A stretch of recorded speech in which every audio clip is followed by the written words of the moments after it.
The Gemara says that every single Jew has to know that the whole world was created for you. What does Rabbi Nachman say? It means that it was created for you. It means that you are responsible for it. What are you responsible to do? All the lackings. To fill in all the lackings. How do you fill in all the lackings? By breaking decrees. How do you break decrees? Through tefillah. Through hipodadut. How do you know if there's a decree or not? You can only know, amen. You can only know if you're happy. And Rabbi Nachman says, how does being happy help? Because happiness doesn't come from this world. Happiness comes from Olam Haba. And therefore, when you are happy, you're actually entered into a different space, a space of Olam Ha'emet, the place of truth. And in that place, you can know things deeper than you do just on the superficial surface. That was a mouthful. Okay? So this is a really big chap, because why does Rabbi Nachman say it's a mitzvah gedolah to be besimcha tamid? Because when a person's besimcha, he's not here. He's with Hashem. Because the pasuk says that simcha, chedva, is with Hashem.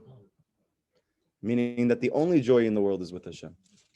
So that means that if you're happy, then you're connected to a higher consciousness. And obviously we see very clearly that when a person's happy, he can think more clear. And if he's not, he can think less clear. But on a deeper level, we're learning that spiritually, that when a person's happy from doing the mitzvot, that he's happy literally from his Yiddishkeit, then he has an ability to know if there is decrees on himself and those around him, and he's able to mitigate them, either by way of normal tefillah or by way of a mamar, meaning not a normal type of tefillah, but that you clothe it up in a story. The word says, "Give a simple setzeyu." With simcha, you go out to of the tzuras. Right. Out the tzuras. You got it, exactly. Thank you, Rabbi. Beautiful. With happiness, you go out, right? This is a pasuk in Yeshaya, says that with happiness, you're going to go out. So the basic understanding is, obviously, you're going out to freedom, so you're happy. But the deeper understanding, says Rabbi Nachman, is no, that the simcha itself takes you out. Out of the physicality, which is where all the dinim are coming from to begin with, right? Okay. So now we have to get to the ikar right now. You ready? This is the big bomb. This is the big bomb right here.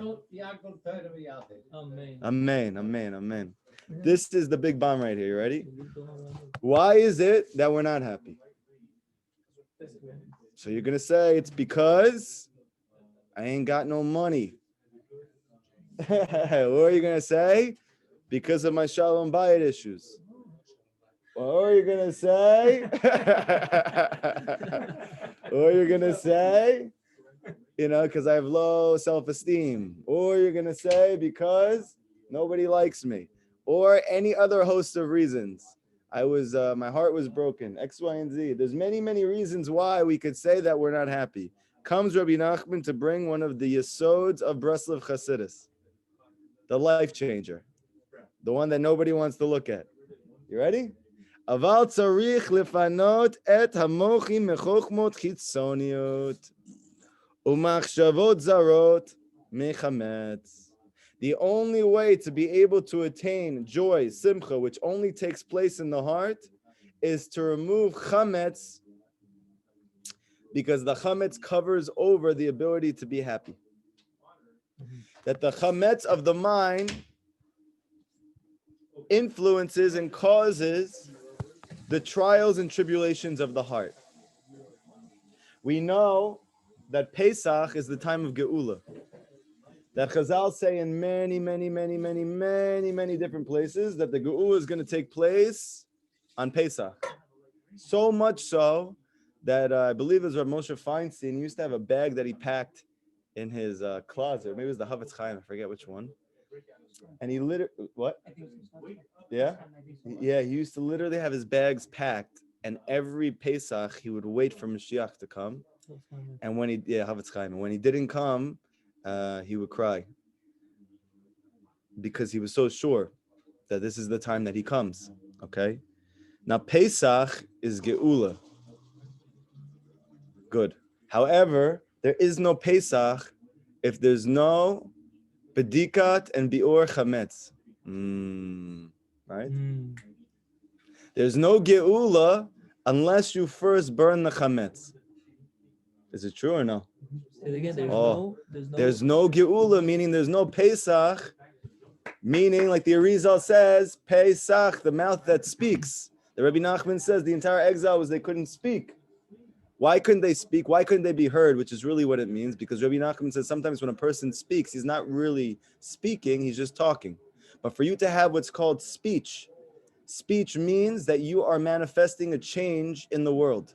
Because the whole ikr of speech is that it causes transformation. That Hashem says and it was. And therefore, if you're saying and it's not wasn't, then what's going on? You're not speaking.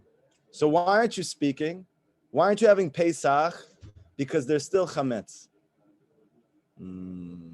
What do you need to do in order to be able to have the geula in your personal life? You have to burn the chametz. How do you do that? Oh, you have to burn the chametz. You gotta light up. And we just learned what's the whole concept of chametz. Chametz is leaven, right? You take dough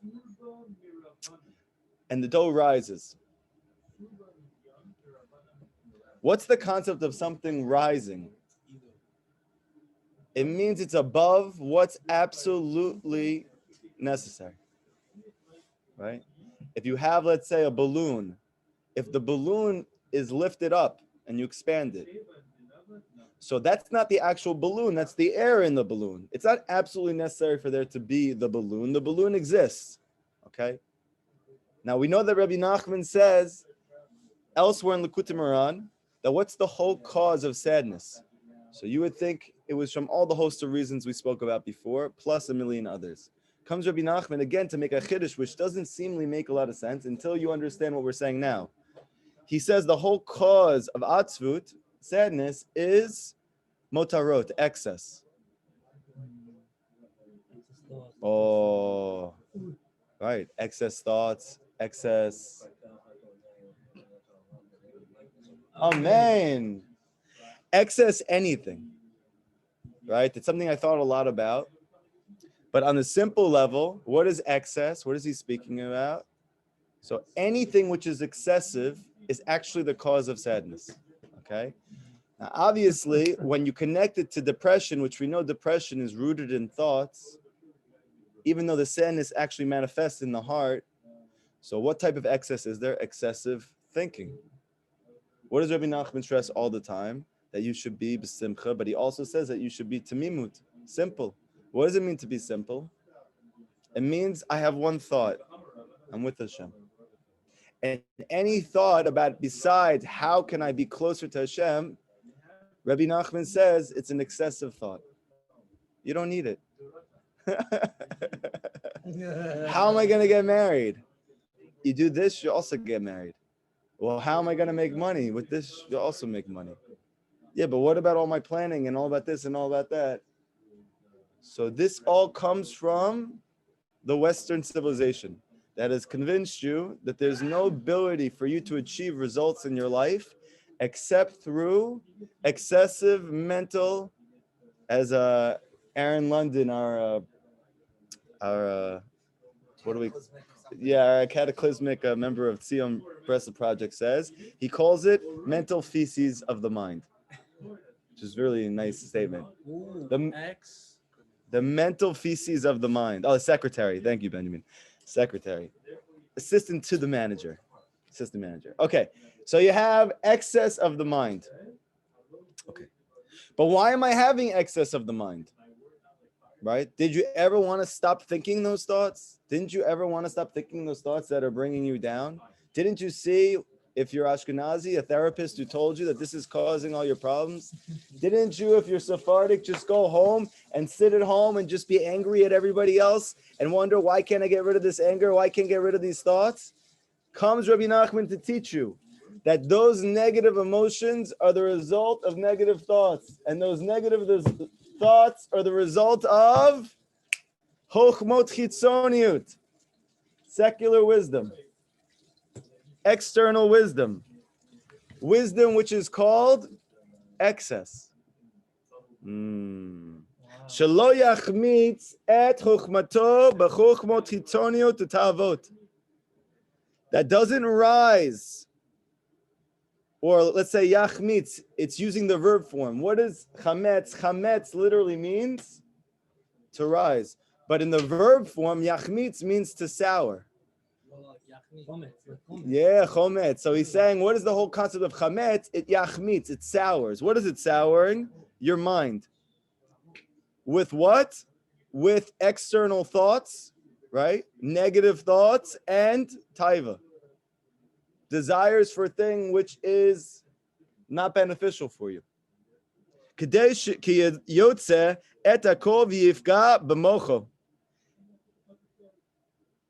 So what do you need to do? And what happens? He says that a person must not sour his mind so that his voice emerges pure and clean. Because it is the call which is heard. It's the voice which is heard. But the voice is only heard when it's not soured by external thoughts. Secular wisdom. So now people always wonder, Rabbi Nachman is so not makpid in every other area. And yet when it comes to secular wisdom, he says, asr, asr, asr, asr, asr. Why? Because Rabbi Nachman is a manhig. He is a leader that has rachamim, that he has empathy for his children.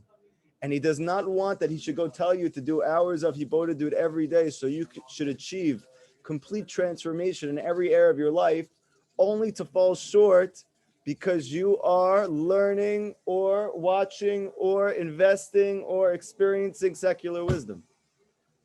Because that would be cruel. So what gives the power of the voice? The power of the voice comes from removing the chametz of the mind. And this you see in Pesach, that the ability to have the mouth that speaks comes from the burning of the chametz before. Meaning that you need to remove and extract all secular wisdom before you can have the mouth that speaks. And by the way, what's the gematria of Pesach? Nachman. When do you get to experience the brachot of Rabbi Nachman? Only when you clear out the secular wisdom.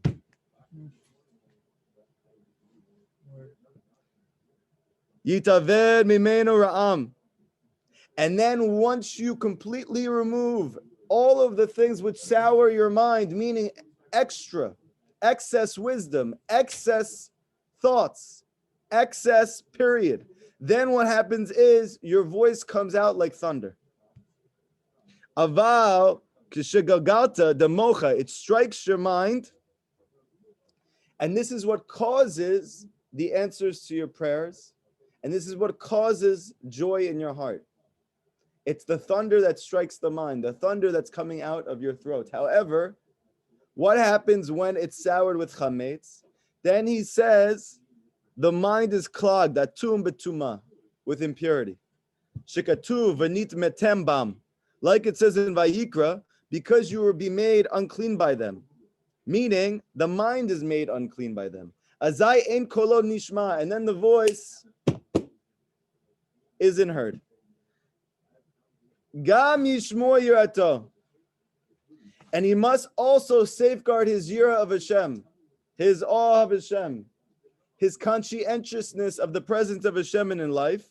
Shirimeno totaot kol, from which the voice emerges. Why? Because we know that thunder comes from the sphera of Gevura, and Gevura is where yira is.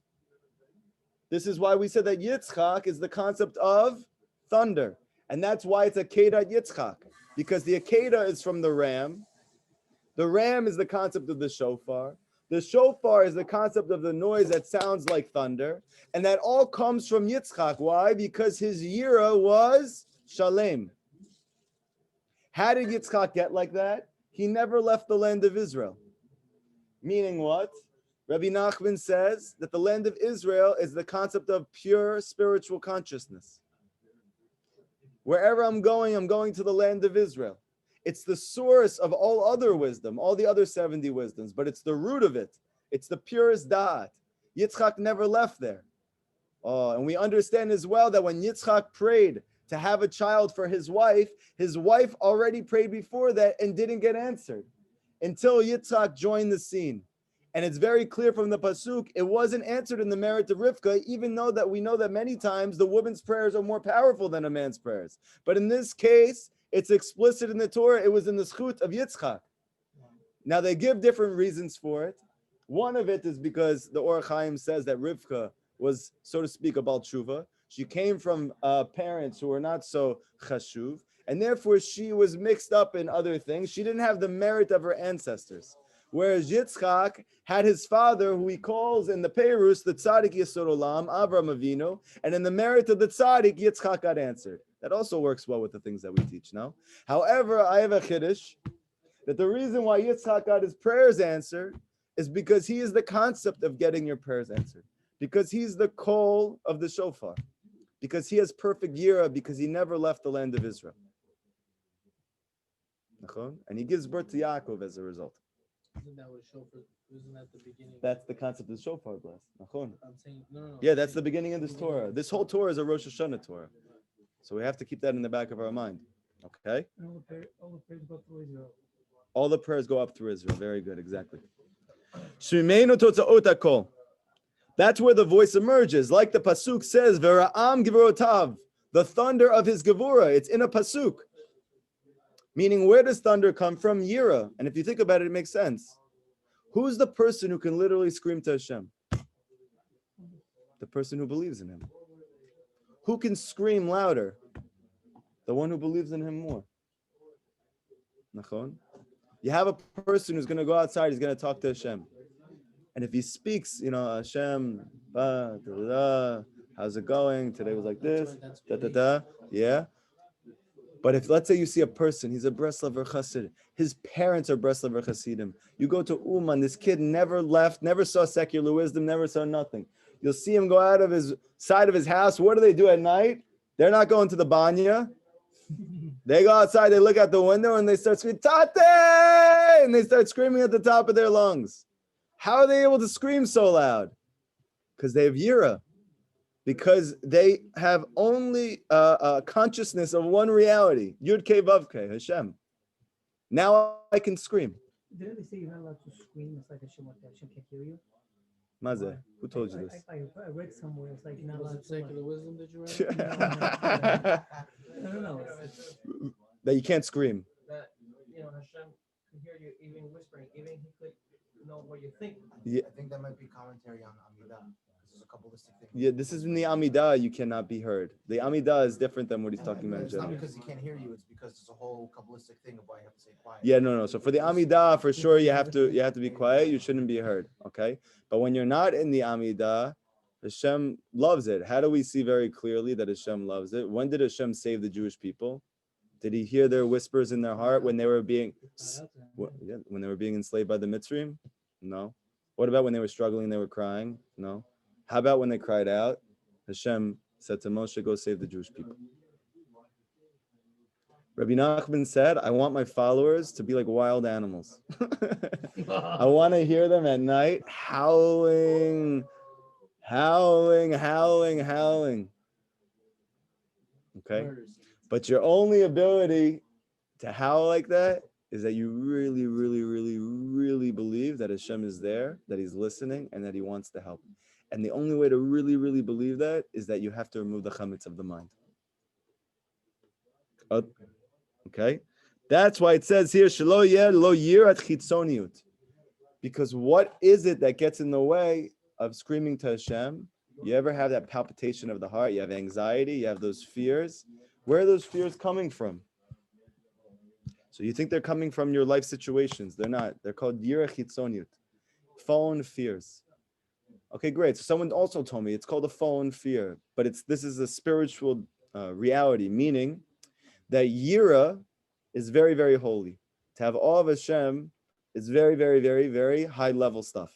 Okay, But when a person doesn't have yira only of Hashem, like the Baal Shem Tov's father told him, have yira only of Hashem, not just that you should have yira of Hashem, but only and nothing else, then automatically yira has to show up somewhere, right? Like for instance, for a person, let's say he has an anger problem, and let's say he's always suppressing that anger. Ultimately, he's going to explode. Why? Because there's no way to suppress those intense emotions. You have to have an outlet. You have to have a channel, or you have to work on your ability to deal with anger. So too, you cannot get rid of fear. You can only channel it. Either you have awe of Hashem, or you have awe of other things, right? You're worried about other things. And Rabbi Nachman teaches, based on the teachings of the Baal Shem Tov, the Chassidus of the Baal Shem Tov, the Arizal, that as long as you don't have Gevura of Kedusha, meaning that you have awe of Hashem, automatically the Gevura devolves and it turns into dinim. And those dinim, those judgments then take place in what's called anxiety. They become anxiety. Because you have to have fear. You just choose which one. And as long as you watch and listen to and experience secular wisdom, then automatically you cannot have yira of Kedusha. The yira will turn into fallen fears, or in the language of psychology, anxiety. That's why it says in Pirkei Avot, im ein chochma ein yira. If you don't have chochma, you don't have yira. But I thought these are two different things. If you don't have wisdom, you don't have yirat Hashem. You don't have awe of Hashem. Why? What is the connection between these two? Okay, but what is the actual connection? Thank you so much. What's the connection? And now we can understand the deep sod of this saying of Chazal. Meaning, ein chochma, meaning that your mind has been tarnished by the leavening of secular wisdom, ein yira. You don't have yira. Oh, because that secular wisdom is not called wisdom. So if you don't have wisdom, Yeah, you don't have yira. yira. So we're seeing that the yira, the whole concept of yira, comes from a pure mind. And by the way, what's the whole entire tikkun of Rosh Hashanah? Right. But we know that Rosh Hashanah has to do with the head, not the heart. But I don't understand. I thought yira is in the heart. It is in the heart. But the quality of the heart comes from the purity of the mind. To the degree in which the mind is pure, to that degree, the heart is happy. Ein chochma, ein yira. Ein chochma, ein yira. It's good?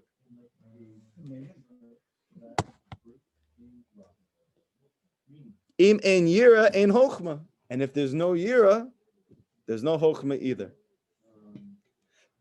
Because these, says the Zohar, are two lovers that never depart.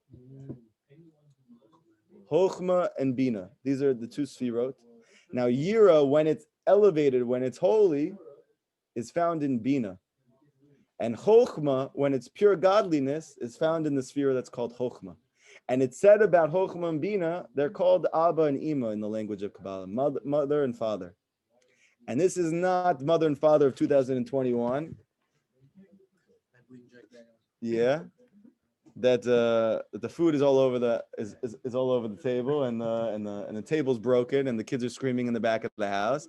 This is a nice, happy, loving, respectful, appreciative team called Abba and Ima. They love each other. The Zohar says they never ever leave each other's side. They're always together. So what are we learning right now? Something amazing. The only way I could ever come to Yira and have a voice that's heard, because we know the Gemara says, what is it that allows your voice to be heard? Yira. So meaning, how do I get my prayers answered? I need Yira. But there's no way to get Yira until I first get rid of my secular wisdom. Because without Chokhmah, ain't Yira. So now we see why Rabbi Nachman says that secular wisdom for a Jewish person is asur to learn. Because what does Rav Natan explain is the ikar of what Rabbi Nachman's saying. The whole ikar of Torah is hashgacha pratit.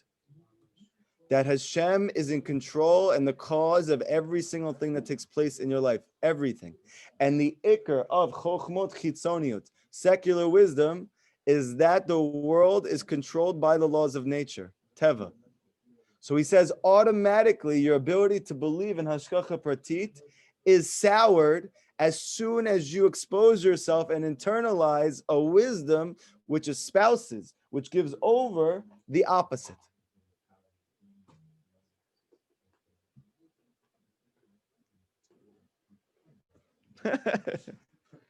Ein yira, ein chokhmah, baby. V'zehu yirad Gavriel v'na'atz kaneh bayam. And now we're going to understand an incredible thing. There is a very famous story which is in two Masechtot in the Gemara, the same exact story. And it's a long story. Why are you telling us such a long story when they barely waste any words in the Gemara? Sometimes so much so that you don't even understand what it's saying. And now you have the same story in two different Gemaras, in Masechet Shabbat and in Masechet Sanhedrin. And this has to do with Shlomo Melech. When we know that Shlomo Melech is the son of David Melech, King David. Shlomo Melech built the Beit HaMikdash, which was the only time in history that there was complete peace and that all the Jewish people were wealthy. That mean Yira and Chokhmah was together? For sure. There's no way to have the Beit HaMikdash if the Yira and Chokhmah are not together. Baruch atah Adonai, Eloheinu melech haolam, shehakol niyah bidvaro. Amen. Wow. Simcha mamish. Okay, thank you. Okay? So he says like this. What happened? Shlomo Melech was the smartest man who ever lived. What type of wisdom did he know? All of it. He knew all of it. And what did he end up doing? He ended up marrying Paro's daughter. Paro's daughter. Yeah? He married Paro's daughter. Okay? He actually married many women. Yeah. Too much to count. All the daughters of all the kings. It's taught by the Arizal that he had a deep chap. What was Shlomo Melech trying to do? He was trying to lift up all of the sparks of godliness which had fell at the time of creation and had fell into all of the different nations. So he would marry a girl from every nation and he would lift up the good from each of them. Now on paper, this is one of the most creative spiritual decisions in history. Okay? However, there was one problem. The Torah said not to do that. Oh. But what about all the deep chokhmah? So once the chokhmah goes beyond the realm of Torah, it's not chokhmah anymore, no matter how smart you are. And what was the whole reason that Shlomo Melech was lost in this area? So it's explained that as soon as Shlomo married Paro's daughter, the Gemara said that Gabriel, the Malach, came down and plunged a reed into the sea. And that sea, that place where the reed was plunged, ended up forming a mound, like an island, and becoming the place where Rome ended up being created. Okay, great. What is this, geography? We need to understand why is it that a certain city in Italy was created from a certain place until we understand which exile are we in right now? Rome, Edom. How long has it been going on for? 2,000 years. Also shaped like a foot. Okay. No, like a boot. Like a boot. Boot Boot camp. Okay. Where did this all start? It started from the king of Israel, the one who built the Beit HaMikdash, when he married Paro's daughter. So now we have to understand what is the connection between our 2,000-year-long exile and the seemingly innocent, well-intentioned act of marrying outside of the tribe. So let's see what Rabbi Nachman says. Mehish tal shalut hagevurot. That the Gevurot descended. Hainu meaning Yira Chitzoniut, meaning external Yira, that Yira fell. Na'at kaneh bayama chokhma, that this was the reed which Gabriel put into the sea. The reed was called Yira. However, the Yira was now in the ocean. It wasn't above. It wasn't with Hashem. Yira fell down and came down to the world. It fell, and it became external fear. Na'at kaneh bayama chokhma, and it was plunged into the sea, which we know according to Chazal, and especially in Kabbalah, the Yam, the ocean, is always the concept of Chokhmah, of wisdom. Mayim is always the concept of Torah, and the ocean itself is wisdom. So what happened? Yira fell and got plunged into wisdom. And there was built Rome, Esav, which is the concept of Taiva. That's how Kalmus is created. Because of Kalmus's pens. Kalmus. Yeah. They will come from reeds. Nachon.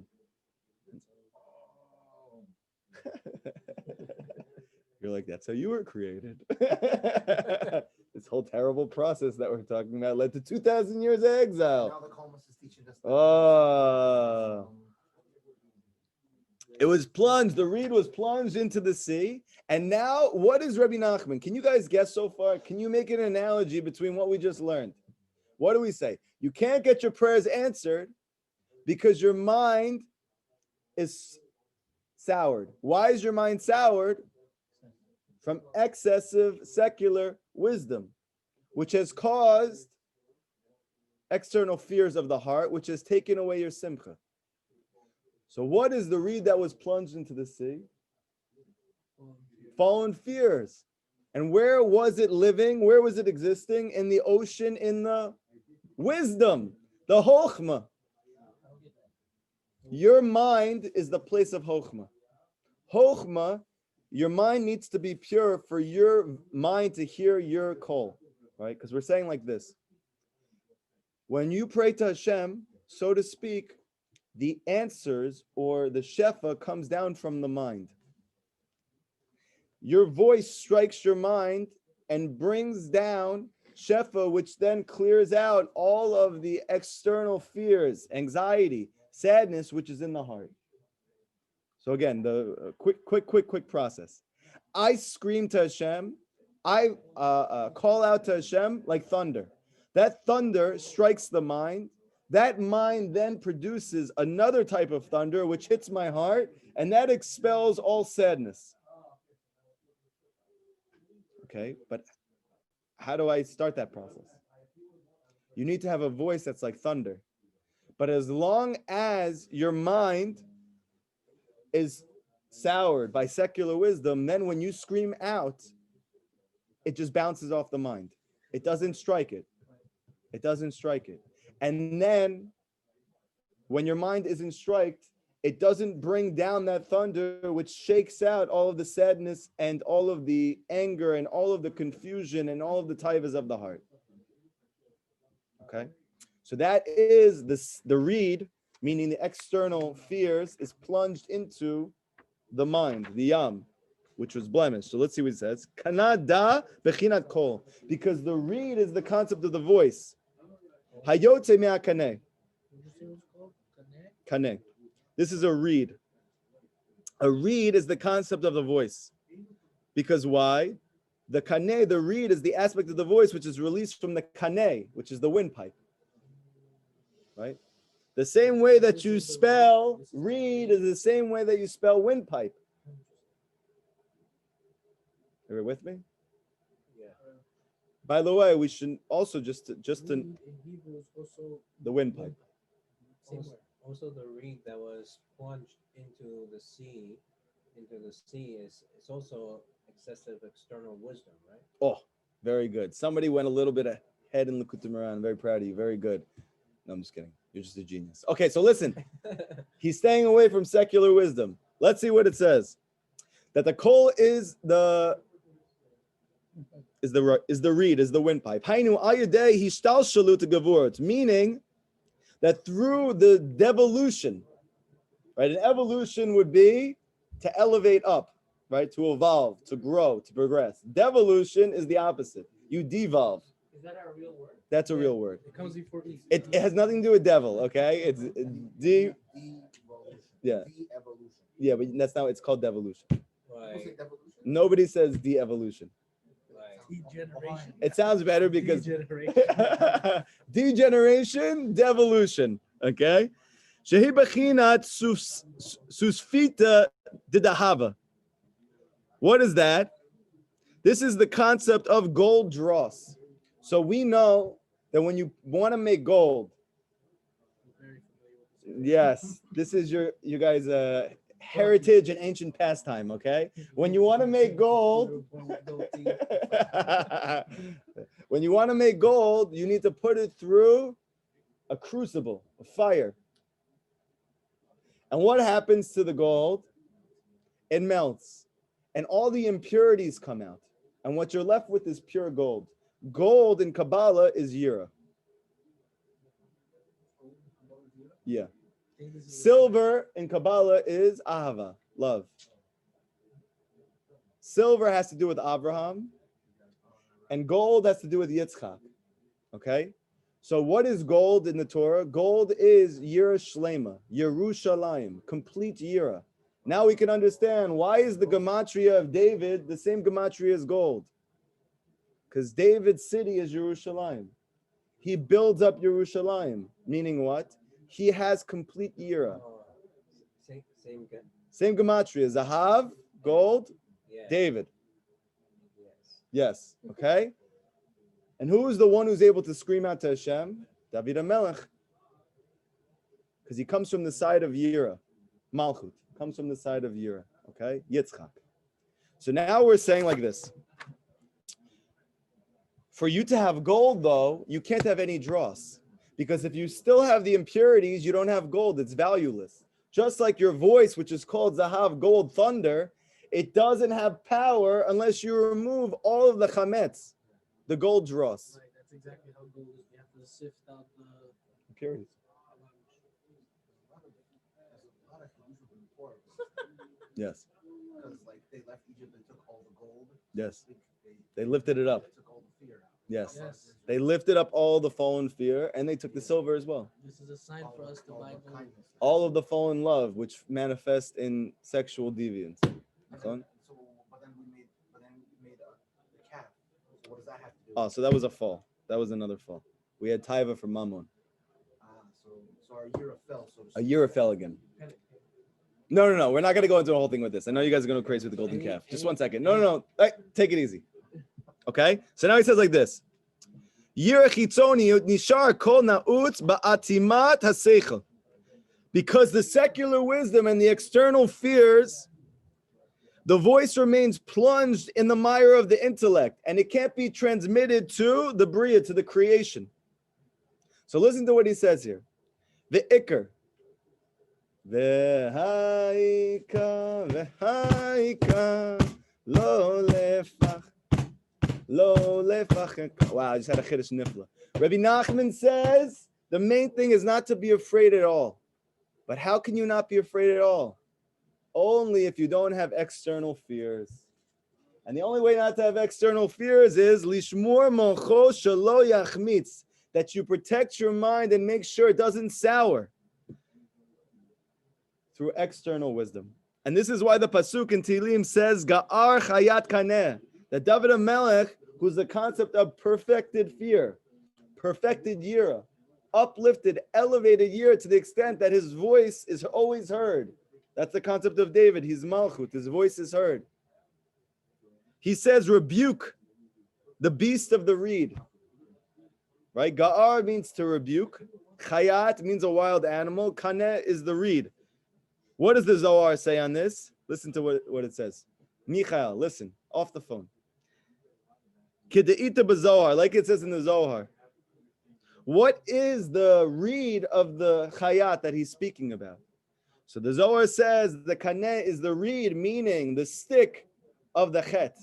Chayat, the wild animals, meaning the letter chet. That you have a letter on there, or a piece of the letter on there, that's a stick. And you need to tishaber v'taseh mimena hey. You need to break the letter chet and turn it into a hey.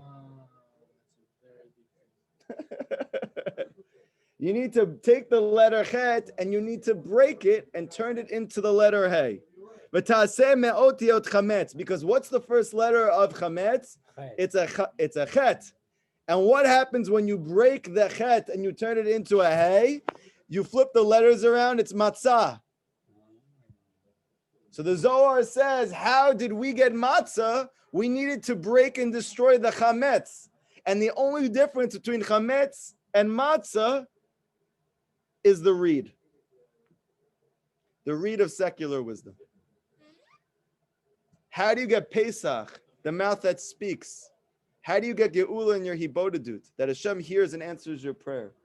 Only by breaking the reed of the Chet. And that way the Chametz turns into Matzah.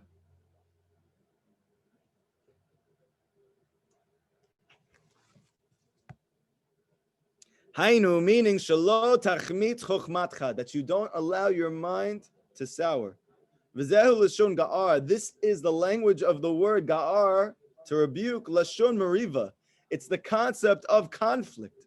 What was the whole entire origin of this Torah? Rav Natan had a question he'd never understood, and I've heard this many times, and I've thought it myself. How can it be that tzaddikim argue? I understand if you're going to say random Jewish people are wondering at the chop shop what's going on with this whole situation over here, and they're arguing over it. Why? Because they have different opinions, X, Y, and Z. But how do you get mamish tzaddikim that they literally look like they're furious, that they're angry, that they are in conflict with each other? And Rav Natan never got an answer from anybody that had him have Yishuv Da'at until he heard this Torah from Rabbi Nachman, the first Rosh Hashanah Torah that he heard in 1802. And that is, he says, Ki matzah l'shon mariva, because the concept of matzah is the language of conflict. How is that? The tzatikaya avdin mitzuta besitrin achrinin. That the tzaddikim engage in battle with the other side, the lo yitkirivu lemishkana de kedusha, in order to keep it from approaching the dwelling place of holiness. So what he's saying is like this. Rabbi Nachman said, do not get involved in the conflict of real tzaddikim. There is no way for you to understand what's going on because it's not what it looks like. Is there an example? Yes, an example. Examples like this. We know that the Vilna Gaon was very against the Baal Shem Tov. So much so that he said that anybody who gets involved in Chassidut is exiled from the community. Exiled from being Jewish. You learn Chassidut. Now, obviously, there's a lot of practical, understandable, historical reasons for why there would be such a severe, serious opinion like this from such a big tzaddik. However, as the years have gone on, people have really wondered how it could be that what the Baal Shem Tov created was so beautiful, was so pure, has literally transformed and elevated Judaism to such a high place and has helped so many people. All the more so this generation now that the majority of people who are becoming Baal Tshuva is through the teachings of Chassidus. So how could the Vilna Gaon have gotten it so wrong? He was a tzaddik nifla, mufla, a wondrous tzaddik. So there is a theory, and it's based on this Zohar. And that is that when the Satan, the Baal Dever, sees that there's a tzaddik who comes into the world with a tremendous koach to lift a lot of people out of exile and to help lift up many, many, many Jewish people from wherever they're at, he starts to accuse him with tremendous accusations. And this stops him from being able to accomplish his mission, unless there is another very great tzaddik who starts to speak out against him publicly. And as a result of that, when he speaks out against him publicly and he fights with him, Mariva, the concept of matzah, then what ends up happening is this takes away the koach of the Baal Dever, because as long as he's being accused down here, he's not being accused above. So this is why Rabbi Nachman said to Rav Natan, do not get involved in the conflict of tzaddikim. Don't think about it. Don't spend a second wondering about it, because it's much above your pay grade. The really big tzaddikim know what they're doing. Yeah. So they know. Yeah, but they only they know. So when you look on the outside looking in, you're gonna misread it, and you're gonna end up falling into questions. Maybe even you start fighting because of it. Despair. Yeah, you fall to despair when you have confusion. It's mamish. 100%. That's chametz. Okay.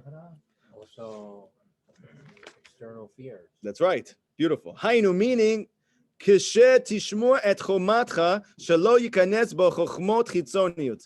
That when you protect your wisdom, so that secular wisdom does not penetrate it. Because this is what causes your negative thoughts. And this is what causes your desires for physicality, which go beyond the realm of something which is spiritually and physically beneficial to you. Right?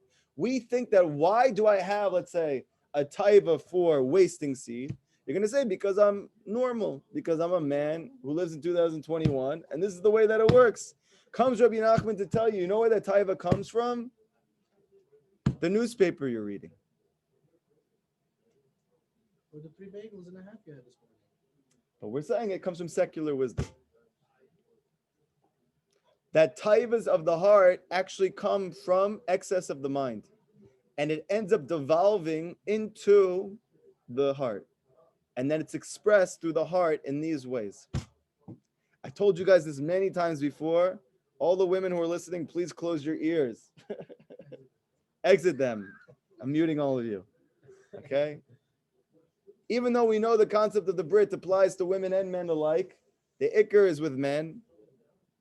And I've said this many times before, that no matter how much I tried, no matter how much I strived, no matter how much I worked and toiled, no matter how much I prayed, no matter how much I cried, I could not have tikkun of a Brit until I stopped learning secular wisdom. What's the connection? There's no connection. What's the connection between looking up fantasy sports box scores and wasting seed? Because Rabbi Nachman explains that where do your taivas come from? They start with your mind. When your mind is pure, then you don't have taivas for physicality. But when you have secular, excessive wisdom of the mind, this devolves into taivas of the heart.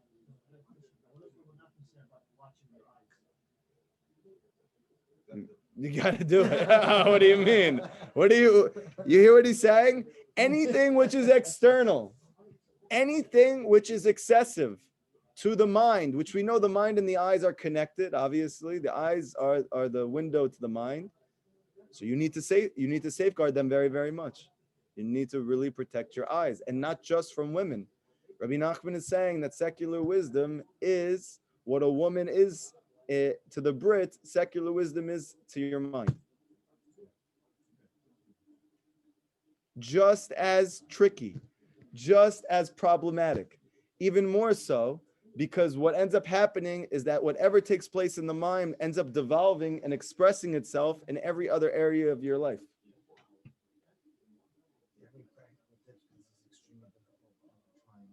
Yes, we're going to get to practical tips in a second.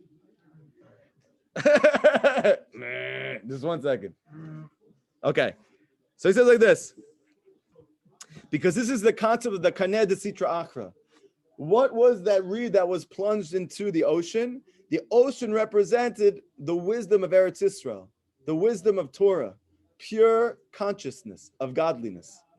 The reed that was plunged in was that show on Netflix he saw. The reed that was plunged in was that YouTube video he just watched. What about kids? Cartoons that you watching little kids? Exactly like that. Exactly like that. You read my mind. Didn't you see the Perush? The kids' cartoons is Rashi. No, I'm just kidding. Wait, before we get to questions, let's just hear the Torah and then we'll go to the questions, okay? That part of the wisdom book. Wait, hold yourself. Patience. Savlanis. 1 second. Keneged kenei chochma kenei bina. Like it says as well, acquire wisdom, acquire bina. And we know now acquire, kaneh also comes from kaneh, the windpipe. Meaning the voice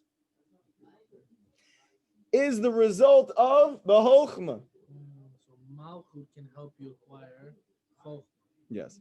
The Kedusha. Ayadeza tinatzel b'bechinat chametz.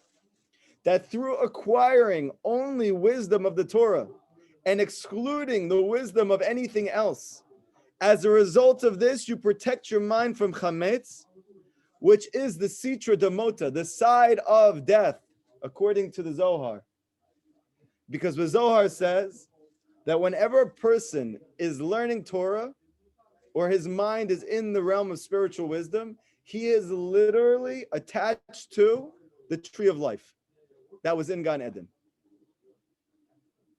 And as soon as a person removes himself from that place and he invested in any other type of exposure of wisdom, the Zohar says if he removed himself from life, where is he going to? Sitra Demota, the other side of death. Kedeita machmetzet,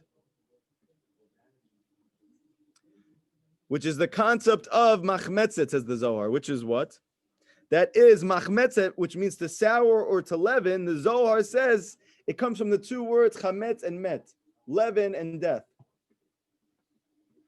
Oh, the chametz, the last two Right, letters. machmetzet, the souring, when you sour something like vinegar, it comes from these two words that are put together. That is chametz and met. So how do we have Pesach, Geula, that our prayers get answered? You need to find the chametz. You need to find your Netflix subscription. You need to find those YouTube channels that you're constantly perusing as you're listening to this class. You need to see all those magazines that you read in the bathroom, which you're spending way too much time in there anyway. You should really come out, okay? All of these things are chametz, which the Zohar says chametz is met. You need to find it and you need to burn it. And if you do that and you go outside to scream to Hashem, your voice will be heard. That's what we're going to get to. Because I see everybody's going into Yeush right now as they're thinking about their entire Rolodex of pieces of secular wisdom. This is all I do. Honesty is very important, it's very good. I'm not telling you to do anything. I'm seeping it in. Rabbi Nachman actually said, they used to go to him and say, shouldn't we not tell people when there's something that's just going to overwhelm them, something that, he said, no, you should tell them. That way they're going to feel uncomfortable and they're going to sit with it. And ultimately that uncomfortable feeling is going to cause them when things are not working out for them. It's going to be eating away at them until they have to make a decision which helps themselves. Even if that's rebuke? That's not the rebuke he's speaking. He's not talking about rebuke. He's talking about a piece of wisdom. Oh, you say that the chokhmah is Meaning to grasp it? Meaning the chokhmah, it's okay to teach him a chokhmah that's he's not holding by that It's never chokhmah okay yet. to rebuke him. We already spoke about rebuke. Definitely not in that hat. You should not rebuke anybody. Yes, okay. Okay. And believe, he says like this, Ki kol matsuta mariva sheyesh bein tzadikim mashleimim. You must believe and know that all conflict and strife between those tzadikim that have actually reached shleimut, perfection, it is only to dispel the sitra achra from each other. That's the only reason real tzaddikim argue. Now, if they have not reached shleimut, so Rabbi Nachman says their arguing is not coming from this deep attempt to nullify negative forces from this person. It's coming from his own lackings. Okay? But when you reach the point of complete tzaddikim, he says, for sure, do not be fooled by what's happening. They are trying to nullify negative forces. V'zeh perush, and this is the explanation of the pasuk that it says. You know what? This will continue next time. Okay, it's 10:04. You know where your kids are? We have very against the Chassidus. But the reason why, because of Shabtai Tzvi, it wasn't because of Baal Shem Tov. So there's a lot of reasons why he was against Chassidus. Many of those, there's been books that have been written about how he could be so against it. Okay, the Vilna Gaon.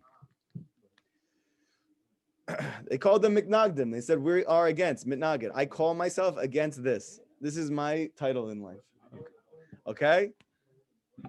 Before we get there, does anybody have any questions from the lesson? We had a question over here. Do we have any practical advice about how to start doing this?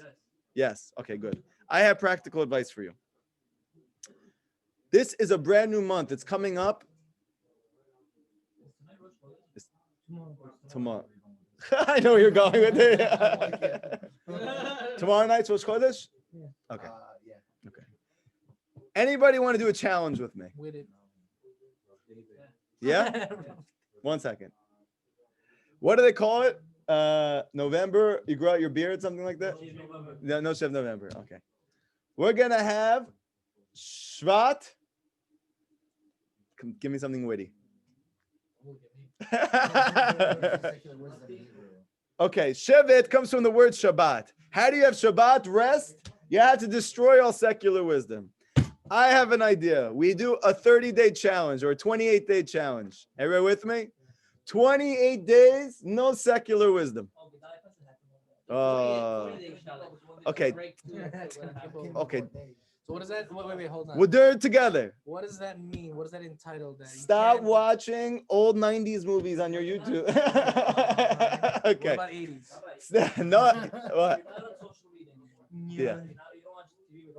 Yeah. Yeah. What are you gonna do? Learn.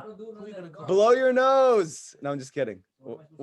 You tell me. What do I do? What am I doing all day? What am I doing if I'm not watching? What? No. Secular wisdom. Secular wisdom. Also. Listen. So no Facebook, no social media. No. No. Okay. No news. No. No movies. No. Can I smell things or no? No. Really? You can't. No, I'm kidding. I can smell things. No. No. The reason I'm saying no like this is because All in. See how it is. I want you to see what it's like to get your prayers answered. How many of you have spent years in this class tasting and suckling the wisdom of Rabbi Nachman and having your appetite whetted for Hibodadut, prayers answered, Machadesh, renewal, everything changes in my life, things come easy to me, I start to experience blessings and this, and yet I'm going out and crying and screaming and praying and not getting my prayers answered. So now that I've had you for a few years, when is enough enough?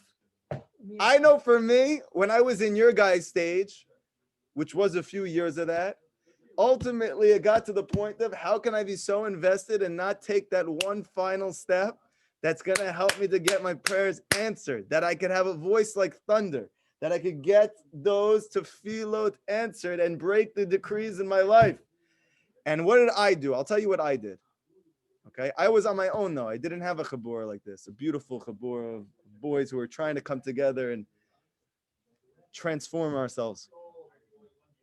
So I said to myself, for 1 week, I will not look at any secular wisdom. No YouTube, no social media, no news reports, no sports scores.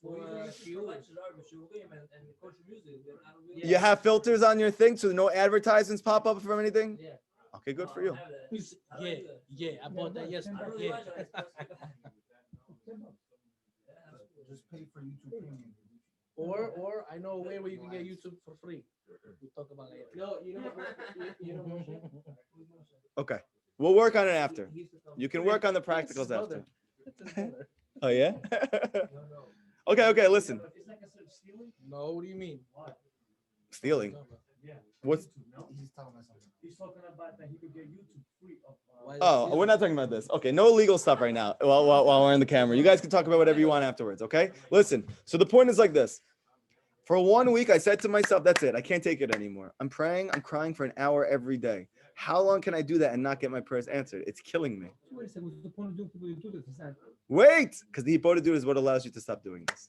so? If I have a problem right now, I need you to help me with the problem, and I'm really crying for it. Why- Hashem is going to have you come to a lesson where they teach you to stop learning secular wisdom. That's and that's that's what it the is. answer. Yeah, That's the answer. Just okay. yeah, Sign up today. that's the answer. I feel like a month is a long time. Yeah, let's do a week. You start. Let's do a week. Okay, let's do a week. I got you guys. I don't mean to say that. Let's No. because I don't want to be responsible for. No. Let's do a week. I did a week. Look, Okay. a week is hard. I just, it's a month. It's Shvat. I'm leaving soon. Maybe we can just get our coho together. Yeah, you guys can go run after money. No, you can't do it for 1 month. You can't just shatter the secular wisdom for a month. I got a couple of questions real quick. 1 second. So I'll just tell you what I did. For 1 week, I decided not to look at anything, nothing. I'm momish, not even something that I might be. I didn't even look up fantasy sports scores. Nothing.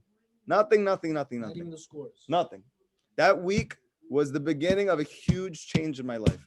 That was the beginning of me being Shmir to Brit, which Baruch Hashem has not ended since then. This is the beginning of me getting my prayers answered in a very deep way, which thank God has not answered, has stopped since then. Okay. Obviously, this is a very, very, very big sacrifice.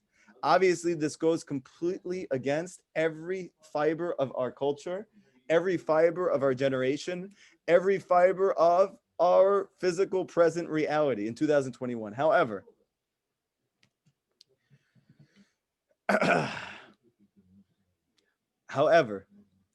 we are all Jewish, and we are all spending weeks, months, years learning the wisdom of the Tzaddik Yisod Olam, Rabbi Nachman Fega, and hearing about Hipodadut, and reading Rav Arush's books about getting miracles and miracle after miracle, and hearing different stories from different people, and going to Ummah and hearing. So when am I going to have that? So in order to have tremendous good, you're going to have to achieve bitul in a very, very, very difficult area. And I'm telling you, it's for sure very, very difficult, especially since we're so used to this being our only source of input of pleasure. I would suggest taking a time in your Hibodadut, if you haven't done it today or if you want to do it tomorrow. Make a list of things that you enjoy doing that are fun, that don't enjoy these things, and work really hard. Okay? Basically, what you're telling us is to take the last of your escape out. Because that, in a way, is entertainment, which is actually was in this week's parsha that how the Egyptians got us was through theaters and circuses, which we can call, like NBA, for example. We have both. You have entertainment and you have a circus. You got monkeys. Rabbi Nachman says that Moshe Rabbeinu, why did he have to separate the men from the women for 3 days before Har Sinai? What was he doing with the guys? So Rabbi Nachman says he was expelling and expunging all of their secular wisdom, because he said that there was no way for them to be able to receive the light of the Torah, the revelation of Hashem in their life, as long as it was still in there. And the whole issue with secular wisdom is that it stays very, very deep. Just like the reed, which is plunged, because it's in the mind, and it's not, let's say, anywhere else in the body. So as a result of that, the effects are very, very far-reaching, and it's very difficult to extricate it and extract it. Okay? So for 1 week I did it, and it was a huge, huge change in my life. Obviously, ever since that happened, I've been speaking to you guys about it day and night and day and night and day and night. You guys have heard about it a million times, okay? I want that you should have the ultimate good. If the ultimate good, meaning that you pray to Hashem and He answers you, and there's nothing better than that. Can you imagine that you literally pray to Hashem for your zivug? Hashem gives it to you. You pray to Hashem to be able to support your family. Hashem gives it to you.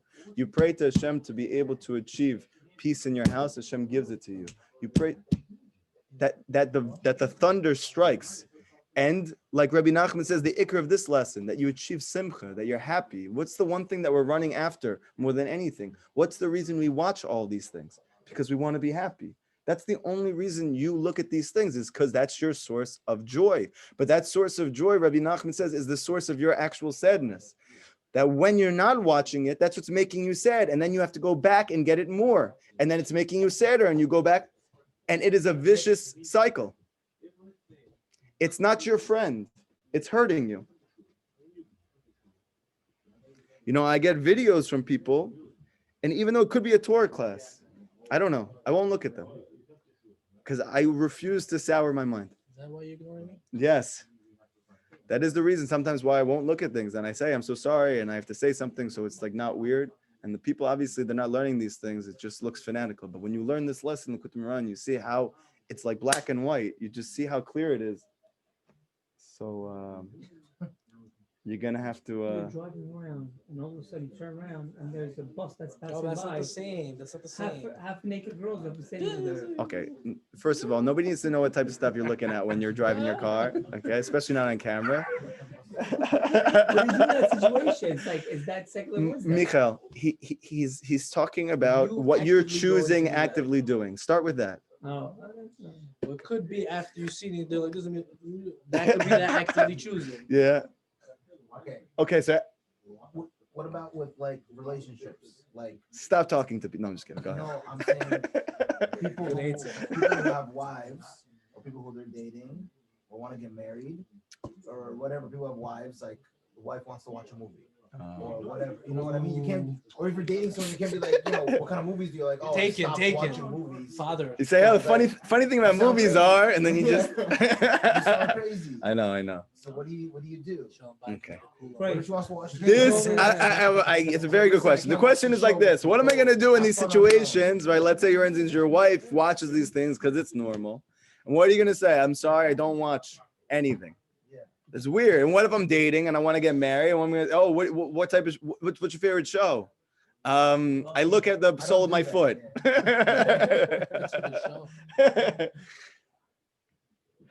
I'm not watching shows. You know what do you mean you're not watching shows? Okay. Sound crazy. So I want to tell you like this. At some point, you're gonna have to leap in the ocean of Amuna. 1 second. And believe. 1 second. And believe that the zivug does not come from the fact that you guys both like Gilmore Girls. Stop watching that show. No, I'm just kidding. It's your zivug is not gonna come because you guys both like the same shows on Netflix. Your zivug is gonna come because Hashem says now it's time for the person who is predestined for you from the womb to marry you. What if you're married? Okay, so now I know this story very well. Okay, now what happens when you're married? So I had the situation. Okay, 1 second. Again, you are gonna have to cry to Hashem in your hipodadu to Hashem that when my wife asked me to watch this thing, please give me the most nicest, most tactful, most easy and open way of explaining that I would love to do something else. I would love to do something else. Okay? Love to do something else. Listen, it's very hard. It's very difficult. It's very challenging. It could be that initially there's resistance, but I want to say yes. but I want to tell you. But I want to tell you that when you really believe and have conviction about what you're doing and it's for good, she's not gonna want you to do it. She's not gonna want you to do it. But if you have a safek, if you have a doubt and you come back, hey, just came back from that Torah class, I'm not watching television anymore, and be like, fanatical, right? And she's gonna slap you up and down. But if you come back and you explain with a smile on your face, hey, I'm really working on this thing. It's very hard for me.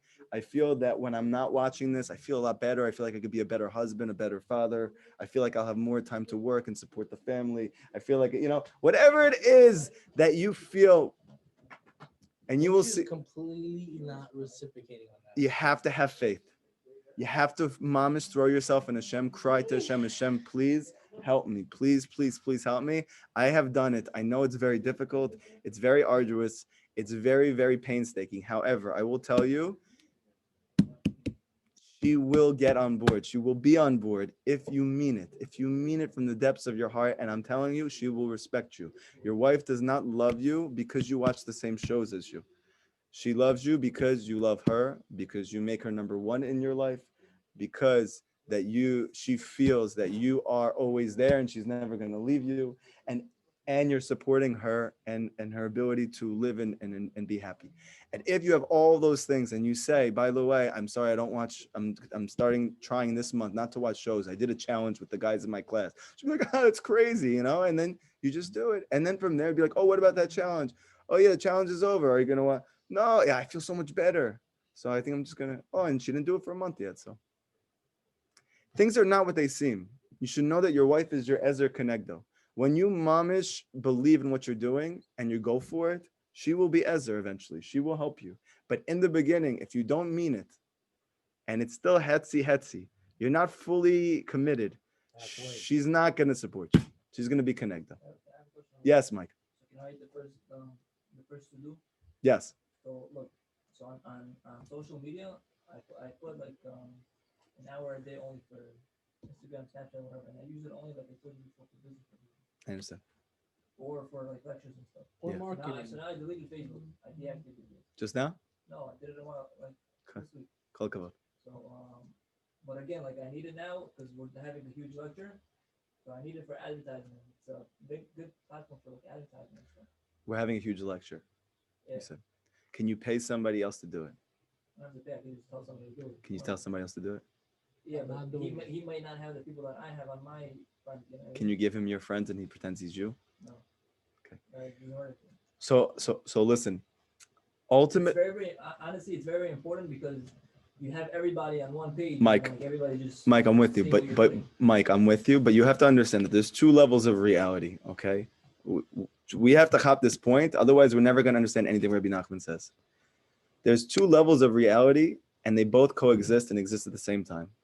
There's one level that's called Teva, nature. And there's one level that's called Hashkacha Pratit. Hashem does whatever he wants.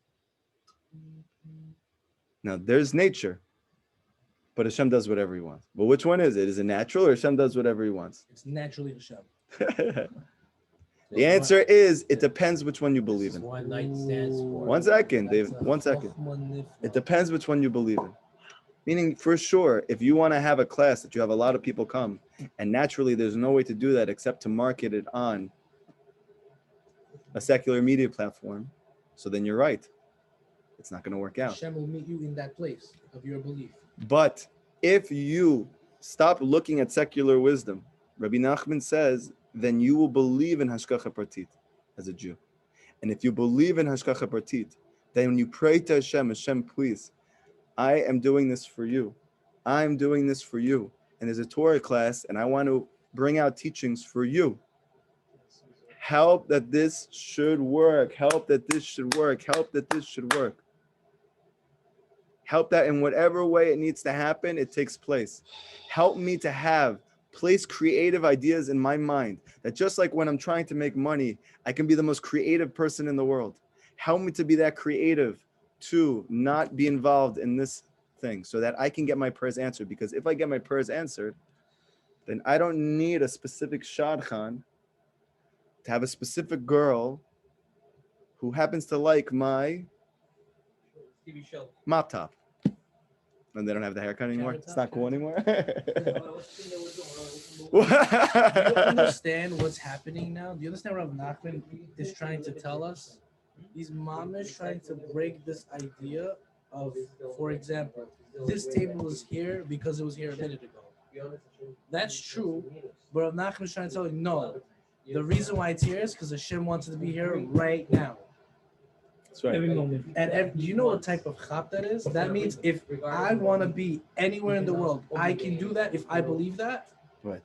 But now we're saying that your ability to believe it is not dependent on you squeezing hard enough. Right. You have to expel everything that doesn't Every provide ounce of sustenance. secular wisdom, Yeah. every ounce of physicality, every ounce of false ideology, Yes. every ounce of mamish, Everything. things that have every shaykhs to do with natural law of order, Yeah. and shatter that completely. And then you can mamish do everything. Then you can be besimcha. Yeah. I take a lesson on music, because music can like secular wisdom situation. Music is very connected. Music is actually higher than wisdom. But it's complicated to know which one. would be considered. Right. So that's why you have to learn oral Torah at night, so that you're protected from that. Remember that third Torah. So I can listen to music that I think is okay. Yes. As long If you as learn I- oral Torah at night, you'll be I don't find protected. myself at night with Yes. oral Torah, and I Yes. sort of even that out. Yes.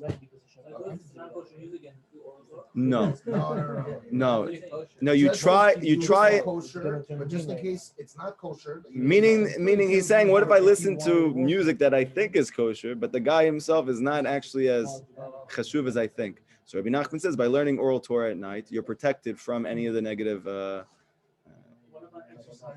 Exercise is great. That's a very good thing to replace secular wisdom with. Exercise. Well, you listen to music, go to the gym. Exercising is great. Exercise is great. Playing like basketball. Playing basketball is great. Okay, so that's not considered as. No, that's great. That's wonderful. It's a mitzvah. If you take out your hour of watching things and you play basketball with your boys instead, that's a mitzvah gedola. Your prayers will get answered. How long you been waiting for that? Wow, Look, you could even you'll be like incorporate- this. You'll be happy like this guy. You want to know why they're happy in Uman? Because they all joined the team. Oh, you little. We all joined the team. It's called We Want Hashgacha Pratit. We want miracles. I want my Hibodadu to work. I don't want to keep crying in the forest every day and have nothing happen. And I want to be happy. I want to be happy. If the whole cause of me doing these things is to be happy, so then it's not worth it because it's taking away my happiness. I never understood it. You want to go to jail? You want to Yeah. You could either go to jail, which is the natural way of thinking, or you can go home. What's it supposed to do with someone? First of all, what's the time frame? We're doing this. We can do a challenge together. How long can you guys do it? You guys can. Be honest with ourselves. 1 week. No, let's go. Come on, Shvat. Let's do it. By the way, you guys should know that this is the month of the tzaddik. That it says in Sefer Yetzirah, this is the month of the tzaddik. No, that's something else. This is the chush of the tzaddik, meaning what? That you have the ability to tap into the tzaddik within you, the power to overcome all negativity in your life.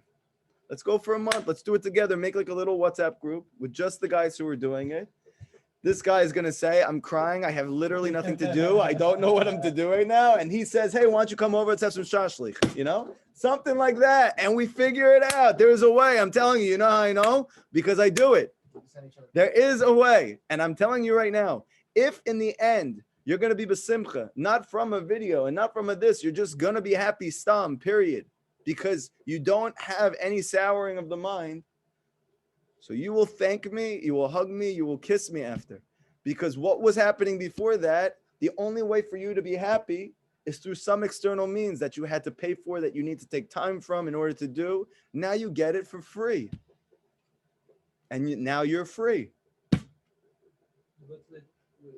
getting the detoxify. Detox, yeah, for sure it's a detox. It's mamash a detox. Last question. No, don't be sorry. It's good. Okay. Like sometimes I'll watch YouTube videos for constructive things. Kharim. No, I'm just kidding. Go No, ahead. but like, one can say that it's like secular wisdom. You could. Like I'll be looking up like For work or something. stuff about setting up like Google ads, for example. Yeah. And they'll go through this whole thing explaining stuff, and They go off tangent. they might mention some stuff that's generally off tangent. I but understand. it's like an instructional video. Avram, how do you feel about taking 1 month off? I haven't even taken 1 month on. I was just starting. I know. Let's take a month off from, just take a month off. What about after that month? Is it secular wisdom? After the month, you guys can go back, live your life, see if it's exactly the same. You don't get anything, you go back. But I have a very, very strong feeling that you won't go back. But is it secular wisdom though?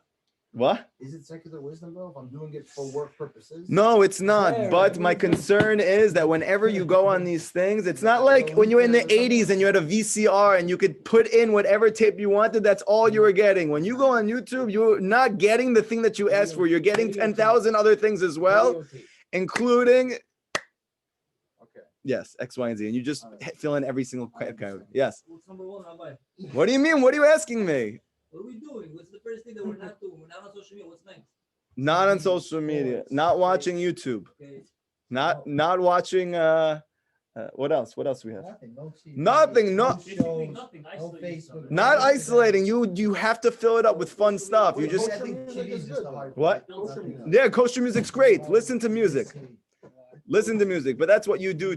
Like Instagram, Facebook, those- Anything, pretty much like this. Anything which is a type of wisdom which is excessive. Anything which might fall into this category. That's it. You go online to buy stuff, like in Amazon, you have to buy stuff. That's not part of including us. No, that's not this. But Okay. but don't look at the comments. Yeah. Can I ask you a question? The best Something part. that has curse words and has all these things reading, is that a problem? Problem. I have a question. Yeah? Even if you're not actually saying the words and all these things. What are you reading that for?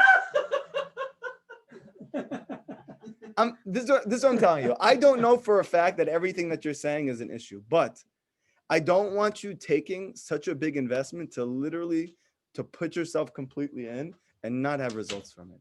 I don't want you to. That's why when I did that week, I just took everything Either out. You're all in or you're all out. I would do it for 1 month that you go all in. Then after that, you can clarify more really what is exactly secular wisdom, what is less. But why would you want to try so hard and then not have it? It's The I have fence. a question. yeah. What if it's like a hobby? For example, I like colognes, okay, and I like to buy colognes. Let's say not me, for example. Let's Yeah. just say someone else had a Where hobby you that he know likes to you- do. He likes to look up the certain notes, like 'cause there's top, mid, bass, right? And he wants to buy it, but he wants to know which is, which one's better, which one lasts longer, which one is that called secular wisdom? I'm gonna go back to what I said before. We're in the middle of a class. I'm imagining when I used to watch wrestling, the guy just takes a chair and just secular wisdom. Okay, thank God. Sorry. I don't know what's what. I would take a break for a month. Take a break for a month. Take a break for a month. Fill it up with natural means. Okay. Now let's talk about the things that we can do. I think that's going to help this process go easier, right? If you talk about you're going on a diet, what can't you eat? Nothing. So what am I doing? Dying. No. So you got to have, That's the first 2 letters of you have to diet. have healthy alternatives. Okay. So let's come up with them. Sports. Play sports. Great. By the way, it's very good It's for you. brick and it's COVID. Don't worry about it. Nothing's open. Another thing, he boded. Yeah? Talk to Hashem. 3, Read a book. read, no. No. You literally said not to Learn There Torah. shall be no reading. No, a book A spiritual book, yeah. We'll Thank take you all so of it. much. Hey, how's it going? It's not leavened, is it? I No. Okay. have no idea what that Okay. One more time, Rabbi, I'm so sorry, I was not paying attention. Sorry. Okay, again, what are we doing? We're gonna listen to fire Jewish music. There's nowhere to leave it. We are gonna exercise. Play sports with your friends. Not in the gym we can exercise. Not in a gym where you see these things, but if you want to at home, do a backflip. They left the problem. Come on, that's for other reasons. Everybody wants secular wisdom. I mean, He's not look, but No. Rabbi, What else? Hibodadut. Learn Torah. It depends if you're hungry or not. bro, but that's something. And don't judge other people. By the way, you should also, it's very, very important that when you are on the Rebbe Nachman game, don't look at other people and make faces and think things about them because they're not doing what you're doing. This is a very, very difficult thing to do. It's a very hard thing to do, and everybody has their own challenges and difficulties. All you have to do is worry about yourself. Only think about yourself. That's it. No, I know. I know. I know. But I've had my students sometimes, they get so fired up by the Torah, they look at me like, secular wisdom, the guy's like, what? I'm just reading the newspaper, Okay. Bro, I take the subway every day. I don't know about you, but I just all the golly. There's women, there's ads. Stop looking at them. But I'm cool to take the subway as long as I don't look at it. Yeah. All right. Or anything else for that matter. Anything out of Dalit Amas is called excess. You don't look outside of Dalit Amud, pretty much. Okay. What are other fun things you could do? Play an instrument. You could sing. Nah, I don't know. You could make food with your friends, have a barbecue. What else could you do? You could do a lot of things. Let's come up with them. Didn't they for thousands of years not have Netflix? What did they do before that? They just chilled. You can work. They used to have blockbusters. Go make What are you money. talking Okay, that's good. What else could you do? Read books. What else could you do? Jewish books. Jewish. Take a walk. Take a Read ride. biographies of tzaddikim. Is that called secular wisdom? No, for sure not. Listen to lectures. It's a great thing to do. By the way, when your mind is fried and you want to do something that's kodesh, but it's still not, for sure, biographies of tzaddikim is the best thing to do. Realistically, Yes. I'm burned out from a lot of Judaism, let's say. Yes. No offense. Take a nap. Besides something I can actively do. Listen to music. Play an instrument. You have to figure it out. What? Oh, man. Go visit your pops. Yeah. I'm telling you right now, if I can do it, you can do it. I didn't grow up religious. I didn't grow up like this. Okay? I'm just telling you that if I, as immersed as I was could stop for the sake of getting my prayers answered, you can do it also.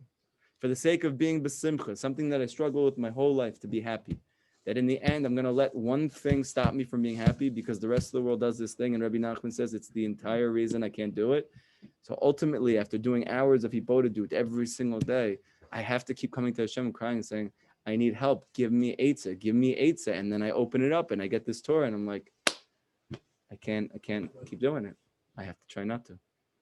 Right? Doesn't mean you're not going to fall. Doesn't mean after the month you might go back in. Maybe you come back out. Also normal.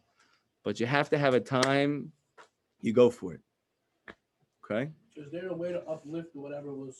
You're not ready for it yet. Rabbi Nachman says the only way to uplift these things is to become a tzaddik gamur, to become a complete tzaddik. And then It's mechuyev, it's obligated to uplift. To uplift the secular? No, to uplift the sparks of godliness which have fallen down into the secular world. By doing things. Meaning, like, let's say, for instance, that I'm gonna go. Club it out. No.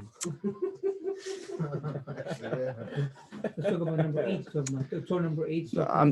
There's many things to discuss it, but pretty much like this: when a person has achieved the level of literally, it's the highest level. It's called tzaddik gamur. Then Rabbi Nachman says that he is able to look at secular wisdom for the purpose of taking out all of the godliness which is trapped there. But he says that as long as you're not at that level, which obviously, I don't know about you guys. Yeah. So then he says that it's asur for you to. Why? Because he says that you have many vulnerabilities and this will hit every one of your vulnerabilities. Yes. I speak a lot of, this, a lot of movie references. Yes. That's how we speak constantly. When we make movie references. No, is that's that an no. issue? The issue is that you're learning or you're exposing yourself to blah blah blah blah. Like blah. we're remembering the one where we have the stuff. Like that, bro. Don't worry about it. It's okay. All right, cool. We can make those references all day. So we're gonna make a WhatsApp group. What's gonna happen? Are you guys independently gonna be able to do this on your own? Who's gonna make I it? think the WhatsApp is a good idea. Yeah. Who wants to volunteer? I'm removing from WhatsApp. WhatsApp is closing, no? Don't worry about it. Let's all switch to Signal. Let's just up to our phone. You won't find us. Just use WhatsApp. It's fine. Why don't they use WhatsApp? It's- Okay, guys, have a good night. Tomorrow, 10:30 a.m.